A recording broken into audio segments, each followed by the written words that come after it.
From the library of the New York Stock Exchange, at the corner of Wall and Broad Streets in New York City, you're inside the Ice House, our podcast from Intercontinental Exchange on markets, leadership, and vision in global business.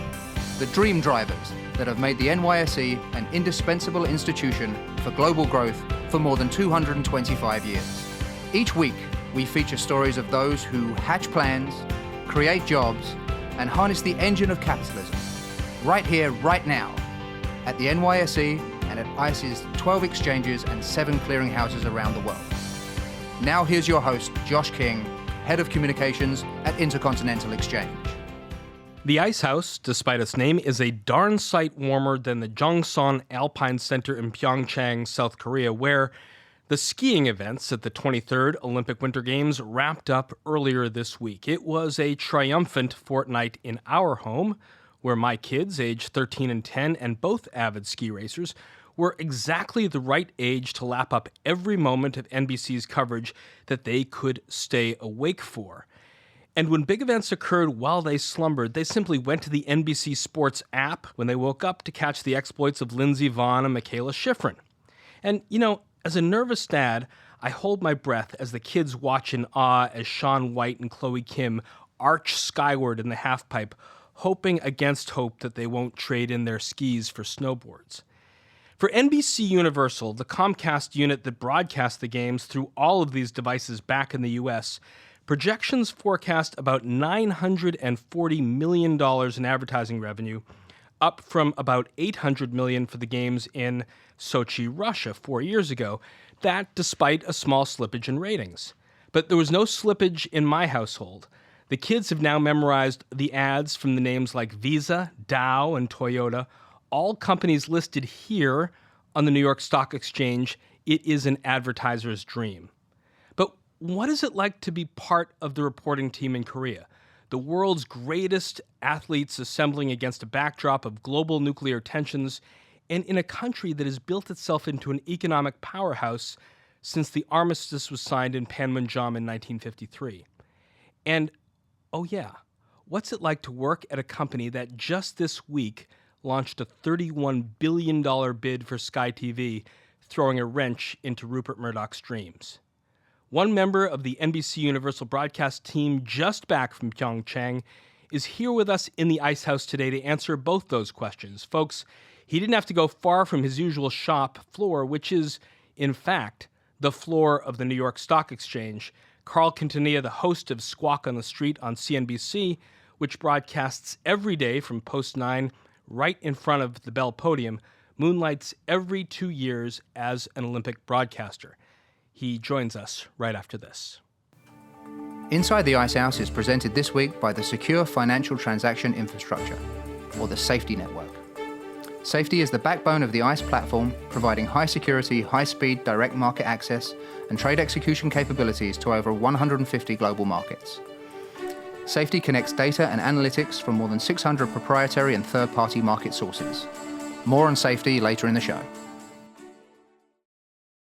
Next to the Bell Podium at the New York Stock Exchange, the most recognizable spot on the floor is Post 9, the gleaming set of CNBC's Squawk on the Street, Squawk Alley, and Closing Bell, where CNBC broadcasts live around the world throughout the trading day in the U.S.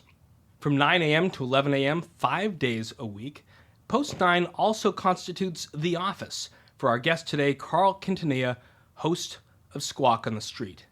Exactly 6 years to the day of this taping, CNBC unveiled its Post 9 set for the first time, the first permanent studio on the trading floor with Carl, then as today, in the anchor chair. CNBC and the NYSE are, in modern memory, synonymous.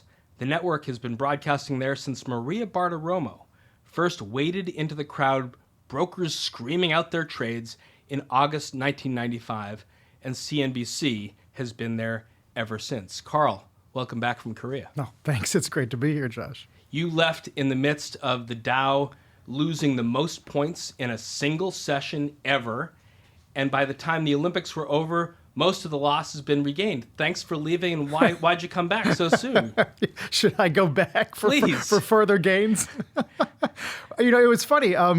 the Olympics are a huge story, but for our purposes, it needs to fit into a broader context, which is the markets. So we flew there rather uncertain about how much we would get on the air, right? I mean, it's one thing to have Lindsey Vonn live. That means very little if the Dow's down 1,000. So we managed to thread the needle quite a bit. The sell-off was, as we now know, so far contained and now recovered for the most part. And so we were grateful, but it was an odd time to launch such a major assignment. The U.S. markets are open while you're trying to get some sleep over there. But for you, focused on job one, were you like waking up every 15 minutes and seeing how the markets were recovering based on the U.S. trading day? Yeah, well, of course, you're on a 14-hour, you're ahead. So your day is spent waiting for East Coast to wake up. It's funny because I would have a great tweet written, and I'm like, am I going to tweet it now or wait and have it go wasted while people are sleeping in the States? But yeah, I mean, there was a lot of it was, and of course at our live shot, you may be talking about sports, but our feed is running with the ticker, and we were always hyper aware of how the markets were trending and what that might mean for us. Just to get the elephant out of the library, as it were, right off the bat, what's your MO when you roll out of bed in the morning and see that your parent company has put up a $31 billion bid for Sky TV within the Comcast umbrella? Having been under their ownership for a while now, not incredible surprise. I mean, as we said on the show today... You spent a long time at the top of the show on that. Yes, we did. The whole A block was about the bid, and the point was made by Faber specifically about Brian Roberts and his aggressive nature when it comes to M&A. So this is a part of a piece of that, certainly. And it didn't surprise me, the timing. I think, obviously, they wanted the Olympics to be a clean run. You had closing ceremonies this weekend. Monday, Tuesday, I think this was very much a part of how they operate. Aggressive, but within disciplines. In this case, the way it was communicated and the way it was timed. So are you seeing it on your feed? And then are you interested enough actually to dial in and listen to Brian's conference call, or try and get secondary reporting and see how other people are reading it? Yeah. I mean, I think the call was 4 a.m. East Coast. Because it was a London call, so I didn't get to hear it itself. And usually in the mornings, we're reading in on everything from from Powell to Macy's earnings. So a conference call is a luxury I don't often get. Cramer's very good at getting transcripts, and he's able to highlight them quickly, and we rely on him for that. But that would be a luxury to actually get to listen to the call. But you also are looking for certainly the react and the way it's read, and that could be a fund manager like we had from Larry Haverty in the top of the 10 a.m. this morning, or even, quite frankly, a Bloomberg Gadfly's response and what they think it might mean. So you try to hear from as many pings as you can. Is Cramer's transcripting method print out the paper and actually get a highlighter, or does he do it electronically? No. It's all hard copy. In fact, if you ever see him walking away or walking after the 9 a.m. hour, he has a giant, clear, plastic Philadelphia Eagles tote bag, which is, I would say, has 5 or 6 inches of paper. And that is everything from sell-side research to conference call transcripts. Today he had the entire slide deck from JP Morgan's Investor Day. And it'd be one thing to joke that it was unread, but it's all been read. You had a funny tweet that you said, being 14 hours ahead was the only way you could actually get ahead of Cramer. It's true. I don't know how well you know him, but I mean, the guy trains, and I mean workout trains at 3:30, 4:30 in the morning. By the time I wake up here, he's already read in, and then everything else for him is just gravy. Being able to drill deeper, being able to prep for his 6 p.m. show. So I've always said the first question at an airport, if they recognize me, first question is always, what is it like working with Jim Cramer? And the answer is, it is like going to college every day. There's at least 2 or 3 hardcore takeaways that I get just from sitting next to him. And that could be something he says on the air.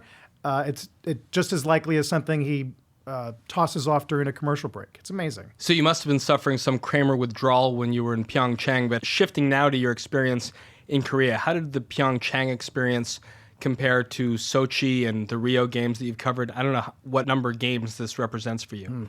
This was my 5th. So I had done Beijing, London, Sochi, Rio, and now PyeongChang. It depends on if you're going to grade Olympics on a curve, right? Because the last 2 games, Rio and Sochi, you went in, it was uncertain whether the operators, the local Olympic committees would be ready.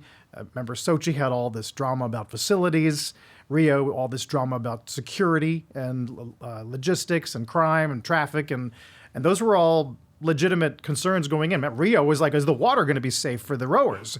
But given all that, what struck me about these games was the lack of drama. The Koreans are so detail-oriented, unfailingly polite.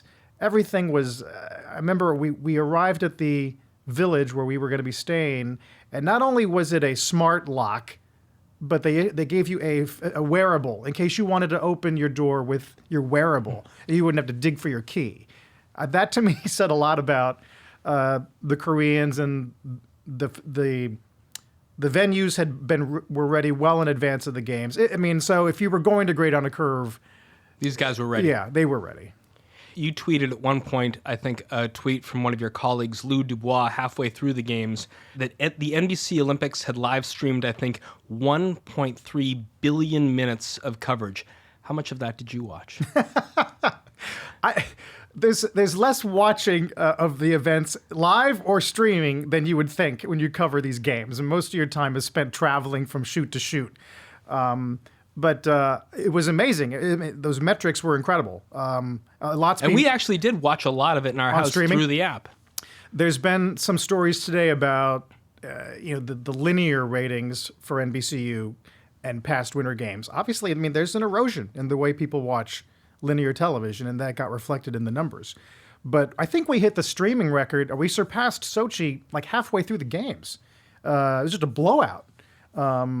It's very difficult to comprehend the number of minutes of programming. It's like having a series of small Super Bowls every day on multiple disciplines, multiple sports.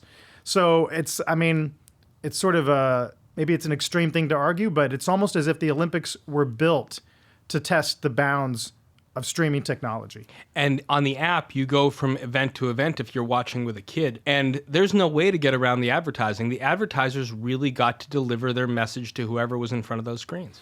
Yeah, and they pay up, whether they're global sponsors or whether they have domestic rights, but you cannot escape whether you're watching on a device or even if you're in the park. It really allows them to have a monopoly on attention and access for a sustained period of time. It's not like the Super Bowl where it's a one-day hit, and they might eke a couple days on either side because of social. They're getting 2 solid weeks of global attention. Another tweet you sent out talked about the fact that the last time South Korea had hosted the games in 1988, the GDP for Korea, for all of Korea, was $197 billion. And in 2016, it was $1.4 trillion. And you talked about sort of the wristbands that you get, but how else is that manifested when you arrive at the airport and you go to the venues that this is a country that has skyrocketed in the last 20 years? Yeah, it was my first visit to South Korea, so I don't have a bar to measure it against, but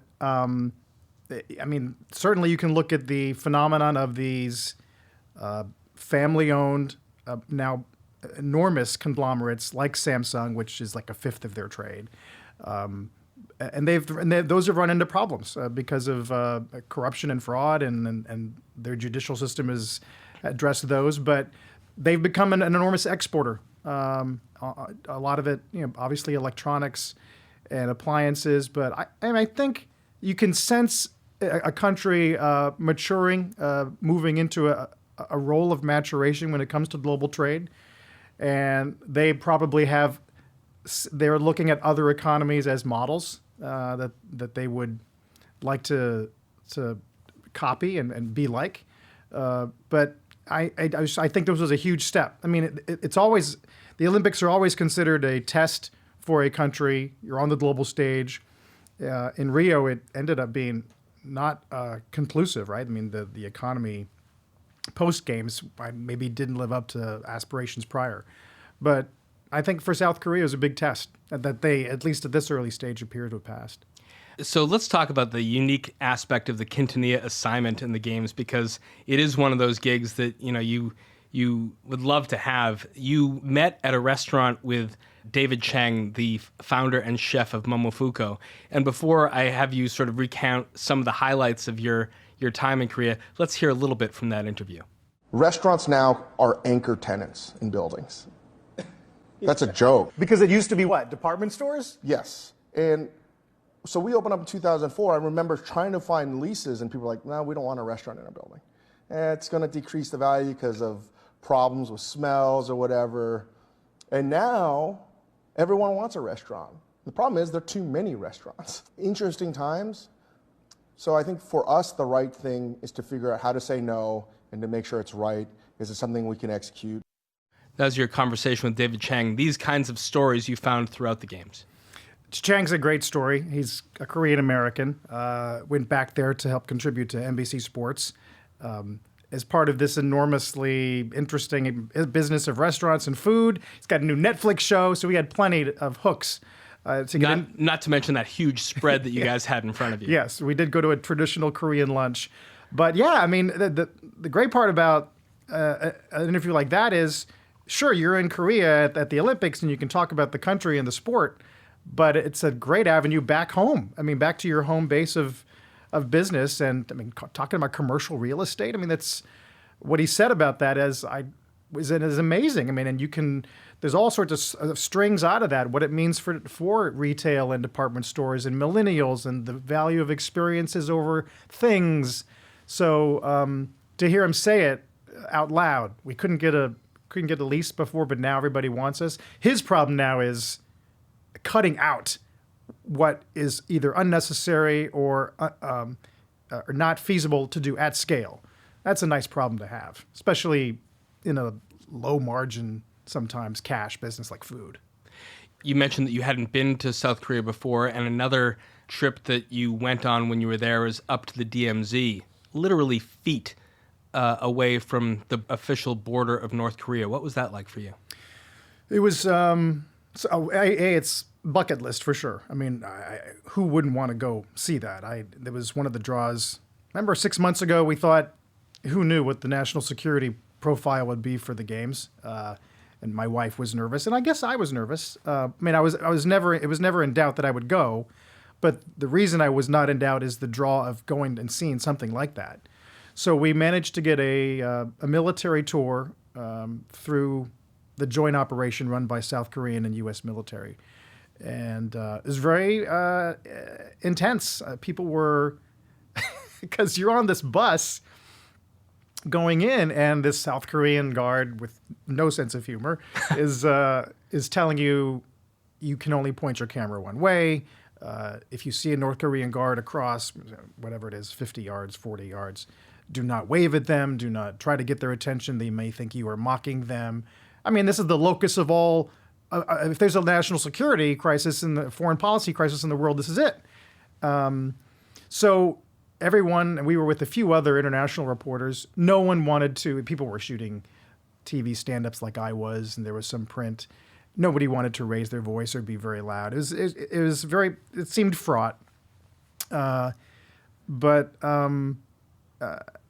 beyond that, it felt historic. You know, it felt historic, even despite this sort of freaky détente that the North was trying to layer on top of these games. Right. I want to get your thoughts on that freaky détente because, you know, your colleague Lester Holt sat down with Fred Warmbier, the father of Otto Warmbier, who died after his incarceration in North Korea.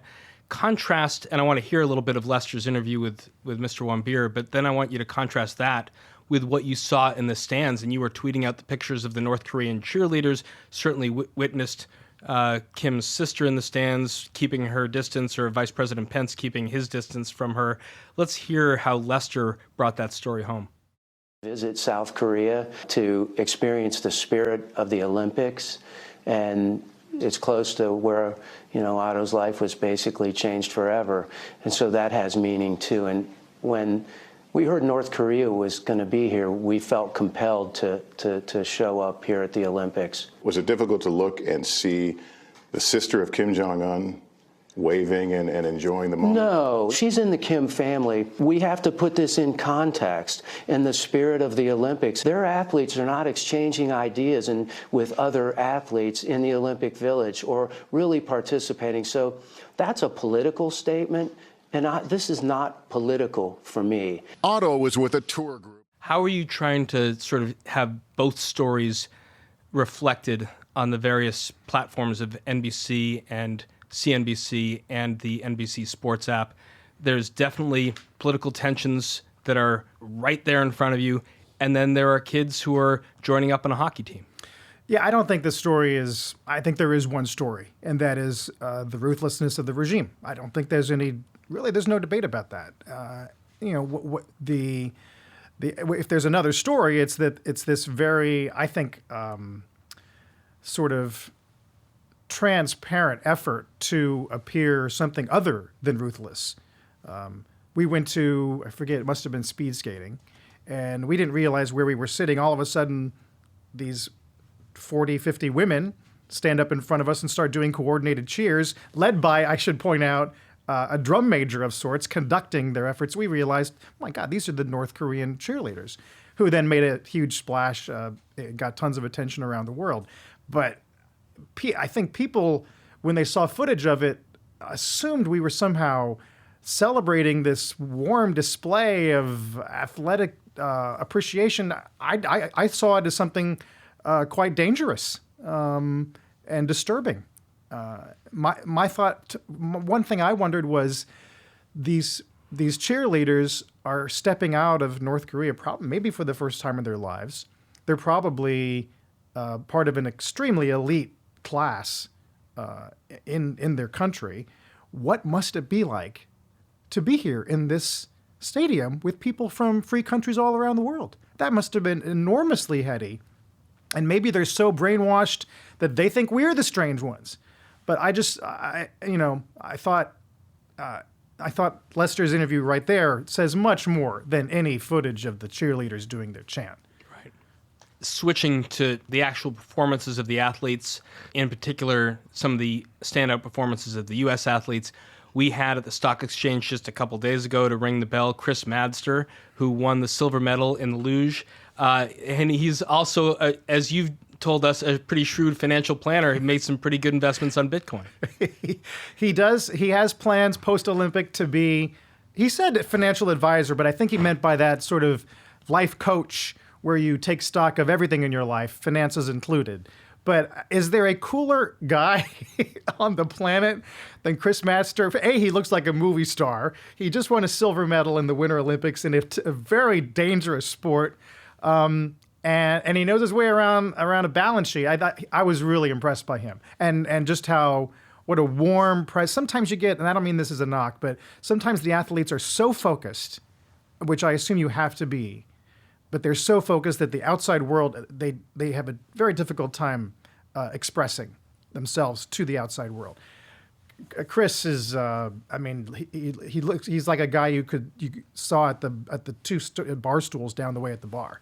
A very warm human being. Other performances and athletes that really touched your soul as you were watching them, either live and in the stands or through the coverage? I mean, I assume you saw cross country, women's cross country. Absolutely. And they're going to be at the exchange ringing the bell really? In the coming days. I'm getting chills now thinking about how you come from behind at the last second.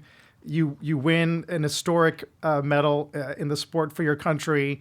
And on top of that, the grueling physicality of that particular event, where the lactic acid in your legs must be killing you, but it's it's mushed up with the incredible satisfaction and joy of winning. To me, I thought that and the women's hockey goal shootout were my two favorite moments. Watching the cross country, my first thought was, for all the money that Visa and Toyota are putting into this games, hooray for LL Bean putting their name on those hats. There's tiny corners of marketing that you can tuck into at the Olympics. North Face, of all companies, has had domestic marketing rights. So, in other words, if you were at Olympic Park, there was a big North Face venue, and they were selling their gorgeous jackets. But I don't know if that was seen stateside. But yeah, there's a way you don't have to spend $1 billion to be a global sponsor to get some attention at the Olympics. Best gear that you brought back from PyeongChang? Best gear. I didn't do a lot of for my kids. I mean, I got a Olympic hoodie. They're twins who are 8 years old, and it has the South Korean mascot. They lost their minds. Yeah. Back with Carl Quintanilla after this break. When the pressure is on to get that final order in before the close, you need to make sure that you have fast, secure access to the world's leading markets. Whether you need to trade or access data on ICE's futures exchanges, the NYSE, other third-party exchanges, or the leading cryptocurrency exchanges, ICE's safety network delivers premier content and direct market access to hundreds of global exchanges and trading desks around the world. Learn more about ICE's safety network at theice.com/SFTI. Back now with Carl Quintanilla, host of CNBC's Squawk on the Street, broadcast every weekday from 9 a.m. to 11 a.m. from the floor of the New York Stock Exchange. So let's go back, Carl, to February 27th, 2012, and listen to the world's first broadcast from Post 9.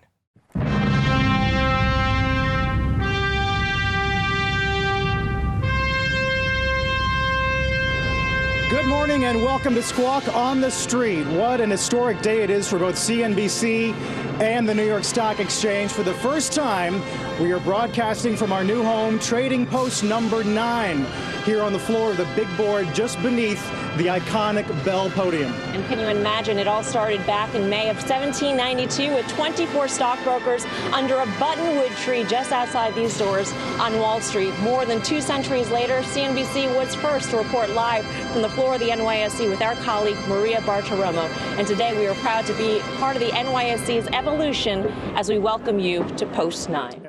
Famous day 6 years ago. Never let it be said we don't have a flair for drama, right? And in case you wanted to know, for all that drama and that fanfare, the Dow was down 1.44 points that day, closing at 12,981, about half of where it is today in that span. Amazing. I remember it was a fairly large investment for my bosses to take the Post and turn it into essentially a small television studio. So I remember just not wanting to mess it up, right? I mean, just get out of the gate strong, establish your new presence, and then get into what we generally do. At the lineup on that picture of the ribbon cutting for Post 9, you're on one side, and there's David Faber and Jim Cramer on the other side, the gang that's still very much representing Squawk on the Street, Mark Hoffman cutting the ribbon, Duncan Niederauer, then the president of NYSE, helping the ribbon cutting. You were previously at Squawk Box, I think, at that moment. What were the months sort of getting ready to occupy Post 9 and create this new show? How did that band get put together? Well, I was in the early mornings with Becky Quick and Joe Kernan for 5 years, I think, until Mark Haynes, who anchored with Aaron Burnett from the balcony, our balcony here at the NYSE, passed away.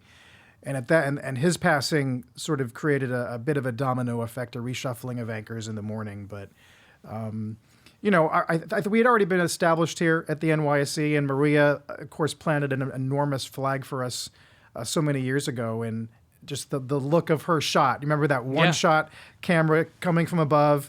Brokers bumping her shoulder, getting jostled by traders, and then and really, to her credit, democratizing the distribution of sell side research. But at the time, if you had a call, like an upgrade of whatever Coke, it was hard to see. It wasn't just like tweeted out and just splashed onto social media every morning. those were extreme market-making decisions, and she managed to make it currency, real currency for retail investors. So that was huge. But in terms of our own purposes here, I think it was a huge difference being on the floor. And we thought this might be the case, but it ended up being more so than even we realized. The proximity to other posts and being able to talk to Costa or Polcari or Cashin or any of these guys quickly, especially on a dramatic day, ended up being, it just fed the flow of information much better to our viewers. Another measure of consistency in those 6 years from then today, on that very first day, you were touting a 3-hour conversation between Becky Quick and Warren Buffett. This week, you're doing exactly the same. As Warren Buffett goes, so goes the nation. Buffett they've become, we should have a name for what she's done with Buffett, because she does it every year with the annual letter, and every year they deliver something new, some real value. And it's often stock specific, but in some cases, I think he added something to the debate about corporate America and gun policy. Obviously, this new partnership on healthcare with Amazon and JP Morgan gave us a lot more detail than we had. So Mondays with, they say Tuesdays with Maury, Mondays with Warren they've come to be extremely valuable to our viewers and anybody who listens to him.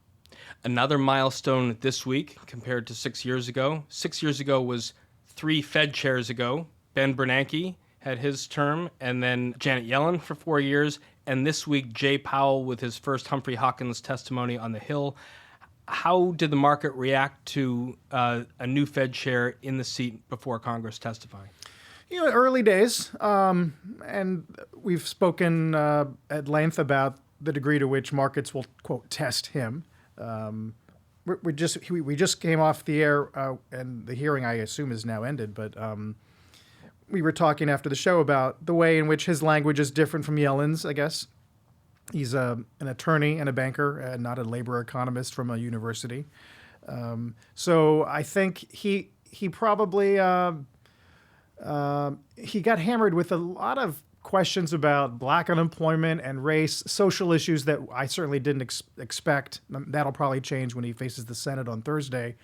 But this is not his first rodeo. This is his 50th rodeo.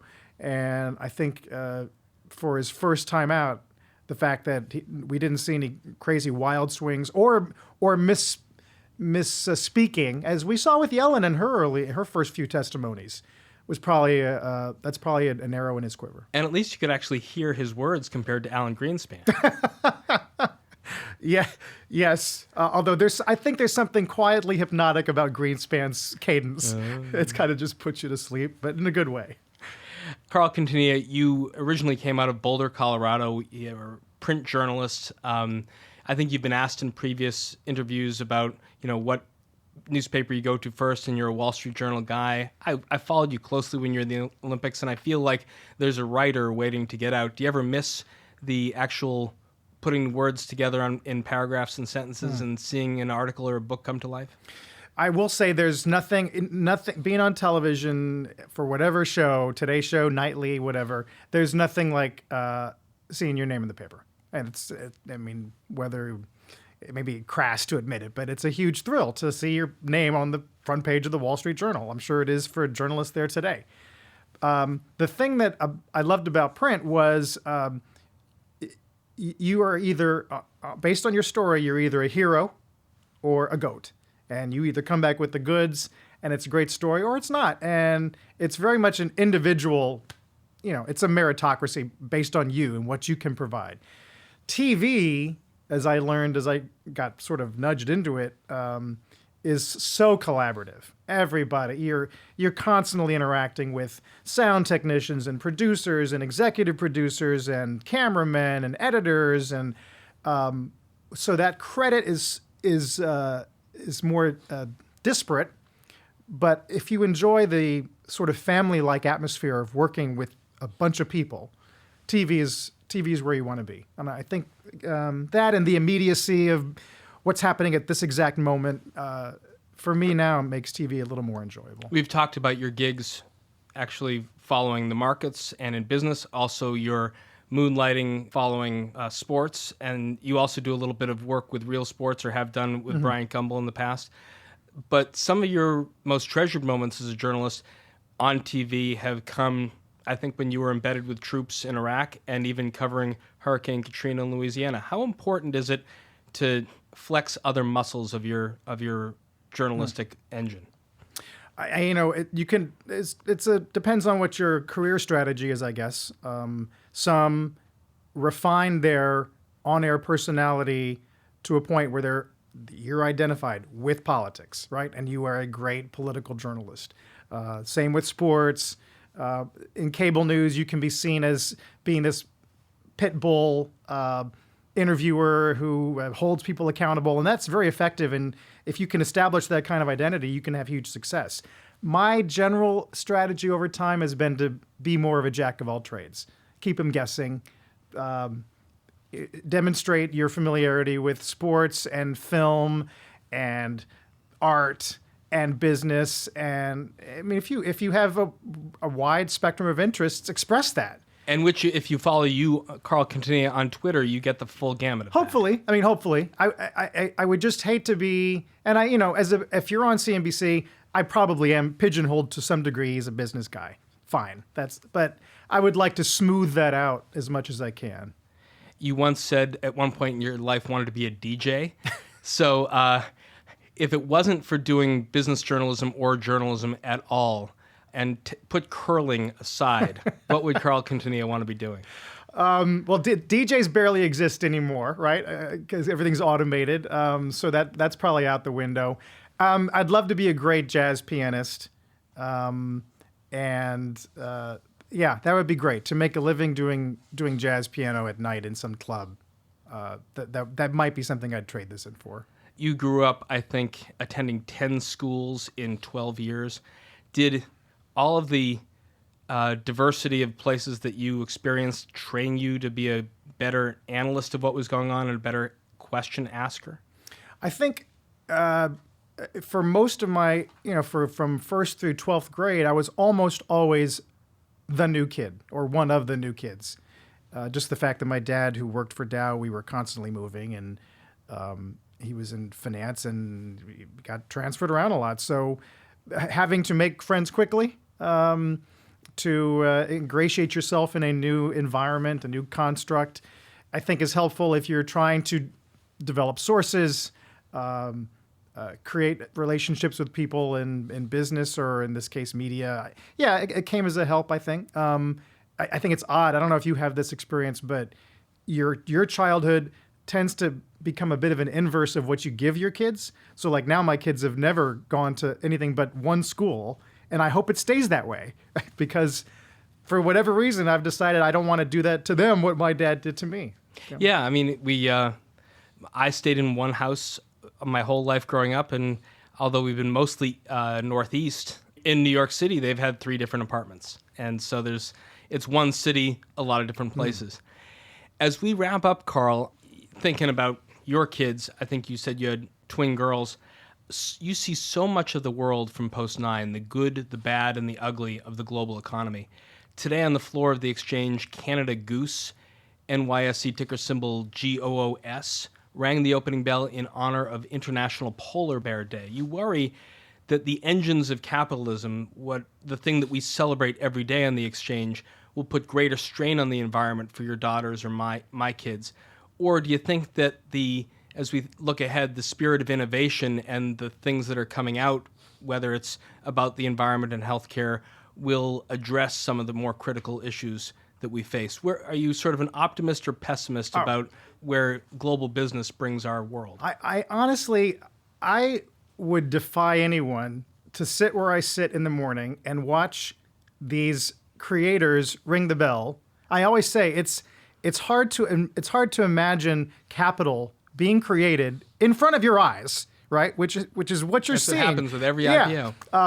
I mean, so I don't see how you can sit through that repeatedly and be a pessimist about anything, right? I mean, at one point, Canada Goose was not an idea yet. And here it is, this established brand. I don't know if you own any, but it's an amazing product. And the fact that they were here today sort of celebrating their own entry into the public markets, I'm sorry, and maybe it's Pollyanna, but it's reaffirming. It's reaffirming that ideas turn into social goods. And that's, I get paid to sit there, but even if I didn't, it'd be fun to do it. Carl Quintanilla, thank you so much for joining us inside the Ice House. Thanks, Josh. That's our conversation for this week. Our guest was Carl Quintanilla, fresh off his stint at the 2018 Winter Olympics and celebrating his 6th anniversary of reporting right here from Post 9 CNBC at the New York Stock Exchange. If you like what you heard today or on our previous 4 episodes, one thing we do ask, please take a minute, look at your phone, and rate us on iTunes so that other folks can know where to find us. And if you've got a comment or question you'd like one of our experts to tackle on a future show, tweet at us at NYSE. Our show is produced by Pete Ash and Ian Wolfe with production assistance from Ken Abel and Stephen Portner. I'm Josh King, your host, signing off from the library of the New York Stock Exchange. Thanks for listening. Talk to you next week. Information contained in this podcast was obtained in part from publicly available sources and not independently verified. Neither ICE nor its affiliates make any representations or warranties, express or implied, as to the accuracy or completeness of this information, and do not sponsor, approve, or endorse any of the content herein, all of which is presented solely for informational and educational purposes. Nothing herein constitutes an offer to sell or a solicitation of an offer to buy any security or recommendation of any security or trading practice.